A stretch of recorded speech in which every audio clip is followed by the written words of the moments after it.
அனைவருக்கும் வணக்கம். இந்தியாவுக்கும் இந்தியர்களுக்கும் என்னுடைய வணக்கத்தை தெரிவித்துக் கொள்கிறேன். மனவாஸ் சப்ஸ்கிரைபர்லாம் எப்படி இருக்கீங்க? நல்லா இருக்கீங்களா? இன்றைய காணொளி நம்ம தொடர்ந்து பார்த்துட்ருக்கோம். வெட்டும் பெருமாள் பாண்டிய தேவர், முக்குளத்து முதல்வர் நமது ஐயா வெட்டும் பெருமாள் பாண்டிய தேவர் அவர்களுடைய வரலாற்றை தான் நம்ம தொடர்ந்து நம்ம மனவாய்ஸில் நம்ம பார்த்துக்கிட்டு வரோம். இந்த மார்ச் மாதம் துவங்கி ஏப்ரல் மாதம் முழுவதுமாகவே நம்ம வெட்டும் பெருமாள் பாண்டிய தேவர் அவர்களுடைய வரலாற்றை தான் நம்ம பேச போகிறோம். தொடர்ந்து நம்ம காணொலி வழியாக நம்ம பார்த்துக்கிட்டு வரோம். ஸோ இந்த வெட்டும் பெருமாள் பாண்டிய தேவரோட வரலாறு நம்ம படிக்கும்போது நம்ம குழந்தைகளுக்கு வெட்டும் பெருமாள் பாண்டிய தேவரோட வரலாறை நீங்கள் தொடர்ந்து சொல்லணும். அவர்களோட வரலாற்றை அவர்களுக்கு கற்பிக்க வேண்டும். நம்மளுடைய தலைமுறைக்கு, நம்ம தலைமுறைக்கு மிகப்பெரிய வரலாறை நீங்கள் கடத்தாமல் விட்டுட்டீங்க. வெட்டும் பெருமாள் பாண்டிய தேவரோட வரலாறை நீங்கள் படிக்கும்போது பார்த்தீங்கன்னா, பாண்டிய மறவர்களோட இறுதிப்போர் அப்படிங்கிறது வெட்டும் பெருமாள் பாண்டிய தேவர் நடத்திய இளவாலங்கால் போர் மட்டும் கிடையாது. வெட்டும் பெருமாள் பாண்டியரை தொடர்ந்து போர்கள் நடந்திருக்கிறது. பாண்டிய மறவர்கள் மிகப்பெரிய போரை, வடுக படையெடுப்பதற்காகவும் சரி, நாயக்கர் படையெடுப்பையும் சரி, மிகப்பெரிய போர்களை நடத்தியிருக்கிறார். அதை தொடர்ந்து பாண்டிய மறவர்கள் தொடர்ந்து போராக தான் இருந்திருக்கிறது. வெட்டும் பெருமாள் பாண்டிய தேவர்களோட வீழ்ச்சி தான் பாண்டிய மறவர்களுடைய வீழ்ச்சி. அதுவரைக்கும் பாண்டிய மறவர்கள் கிட்டத்தட்ட எழுந்து தான் நின்றுருக்காங்க. வெட்டும் பெருமாள் பாண்டிய தேவரோட வீழ்ச்சி தான் பாண்டிய மறவர்களுக்கு மிகப்பெரிய வீழ்ச்சியாக அமைந்திருக்கிறது. காரணம் பார்த்திங்கன்னா, வெட்டும் பெருமாள் பாண்டிய தேவர் ஆதரவாக நின்ற இடங்கள் சிறுவைகுண்டம், கோவில்பட்டி, முரப்பநாடு, வல்லநாடு போன்ற இந்த பகுதிகள், தென் பகுதிகள், குறிப்பிட்டப்பட்ட பகுதிகள் எல்லாமே வெட்டும் பெருமாள் பாண்டிய தேவரோட வீழ்ச்சியை தொடர்ந்து தான் அந்த பகுதி கிட்டத்தட்ட மற்றவர்களுடைய கீழ் ஆட்சியின் கீழ் போகிறது. வெட்டும் பெருமாள் பாண்டிய தேவர் மட்டுமல்லாது அவரது படையில் இருந்த பல வீரர்களுடைய தியாகங்களுடைய அந்த வரலாறை படிக்கும்போது இப்படியெல்லாம் போரில் இவ்வளவு பெரிய வீரர்களாக பாண்டிய மறவர்கள் இருந்திருக்காங்க, இருந்தும் வீழ்ச்சி அடைந்திருக்காங்க. அதற்கு காரணம் என்ன?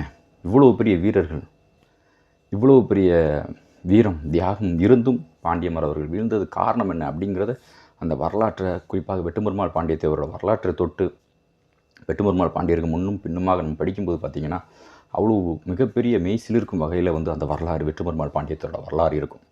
குறிப்பாக வீழ்ந்ததுக்கு மிகப்பெரிய காரணமாக சொல்லப்படுகிறது பாண்டிய மறவர்களுக்கிடையே நடந்த இந்த சகோதர யுத்தம். இந்த சகோதர யுத்தம் தான் பாண்டிய மறவர்கள் வீழ்வதற்கான மிகப்பெரிய காரணமாக அமைந்தது. இவர்கள் ஒன்று சேர்ந்து நின்றிருந்தால் அன்றைக்கு மிகப்பெரிய அளவில் அந்நியர்களோட படையெடுப்பை மிகப்பெரிய அளவில் தடுத்து நிறுத்தியிருக்கலாம். ஆனால் சகோதர யுத்தம், வெட்டும் பெருமாள் பாண்டிய தேவருக்கும் மற்றொரு பாண்டியருக்கும் நடந்த மிகப்பெரிய சகோதர யுத்தம். இதில் பாண்டிய மறவர்கள் இரண்டாக பிரிந்திருக்கிறார்கள். இதனால் ஏற்பட்ட இந்த சகோதர யுத்தம் தான் மிகப்பெரிய பாண்டியர்களுக்கு மிகப்பெரிய வீழ்ச்சியாக அமைந்திருக்கிறது.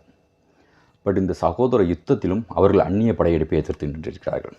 இதுதான் பார்க்கும்போது மிகப்பெரிய ஆச்சரியமாக இருக்கிறது. இவ்வளோ பெரிய சகோதர யுத்தம், போரிட்டால் நாம் வீழ்ந்துவிடும், நம் படைகள் சிதறி இருக்கின்றன அப்படின்னு தெரிஞ்சும் அவர்கள் அந்நிய படையெடுப்பை எதிர்த்து நின்றிருக்கிறார்கள். இந்த மண்ணை மாற்றானுக்கு நாம் ஒருபொழுதும் ஆள சம்மதிக்க மாட்டோம் அப்படின்னு பாண்டிய மறவர்களோடு செய்த வீரமும் தியாகமும் இன்றைய தலைமுறைக்கு எதற்காக சொல்லிக் கொடுக்கப்படவில்லை என்பது தான் எனக்கு மிகப்பெரிய ஆச்சரியமாக இருக்குது. நீங்கள் ஏன் இதெல்லாம் சொல்லிக் கொடுக்காம விட்டுட்டீங்க? நம்ம முன்னோர் நமக்காக சிந்திய இரத்தத்தையும் வீரத்தையும் தியாகமும் மதிக்காமல் அதை இன்று பேசாமல் இருப்பதே இந்த சமுதாயத்துக்கு நாம் செய்கின்ற மிகப்பெரிய துரோகம் அல்லவா? எவ்வளோ பெரிய துரோகம்! வெட்டும் பெருமாள் பாண்டிய தேவரோட வரலாற்றையும் சரி, அந்த வரலாற்று அவர்கள் செய்த வீரத்தையும் தியாகத்தையும் நீங்கள் பேசாமலும் மேடை கிடைக்கும் போதும் நீங்கள் பேச தவறியும் நீங்கள் இருப்பது இந்த சமுதாயத்திற்கும், முக்குளத்தூர் சமுதாயத்திற்கும், பாண்டிய மறவர்களுக்கும் நாம் செய்கின்ற மிகப்பெரிய துரோகம். இந்த சமுதாயத்துக்கு மிகப்பெரிய துரோகத்தை பண்ணிக்கிட்டே இருக்கோம். பேச நம்ம தவறுறோம். நமக்கு வாய்ப்பு கிடைக்கும். வெட்டும் பெருமாள் பாண்டிய தேவரோட வரலாற்றை நீங்கள் எந்தெந்த மேடையில் எத்தனை தலைவர்கள் பேசியிருப்பாங்கன்னு யோசிச்சு பாருங்கள். ஸோ வரலாறு தெரியலன்னா கண்டிப்பாக எடுத்து படிங்க. எதற்காக நம்ம வீழ்ந்தோம் அப்படிங்கிறத நம்ம இன்றைய தலைமுறை தெரிந்து கொள்ள வேண்டாமா?